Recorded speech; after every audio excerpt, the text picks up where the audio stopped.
savoir déjà que la jeunesse est un élément clé dans l'avenir d'une nation.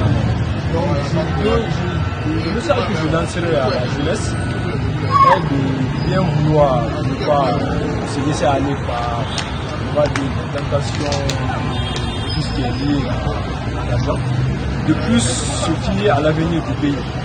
Donc, à chacun de savoir ce qui est bien pour le pays, que ce soit les intellectuels ou les analphabètes.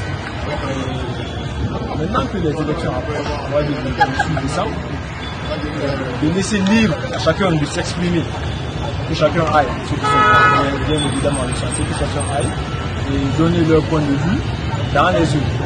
C'est tout ce que moi je veux lancer. Donc après, que les avis soient différents ou pas, ne pas surtout se baser sur les différences d'avis. Parce qu'après, c'est ça la démocratie aussi. La démocratie, c'est qu'il y ait des avis différents, mais que l'on respecte les avis de tout un chacun. Donc, que ce soit un ami, un frère ou un collègue qui n'a pas le même avis politique que vous, peu importe, allez-y dans les urnes et exprimez-vous, c'est le plus important. Comme on le dit, c'est un devoir citoyen. Après, ce qui représente même le citoyen, c'est déjà d'accomplir son devoir, qui est celui d'aller voter pour les personnes qui, en principe, seront ceux qui vont vous diriger.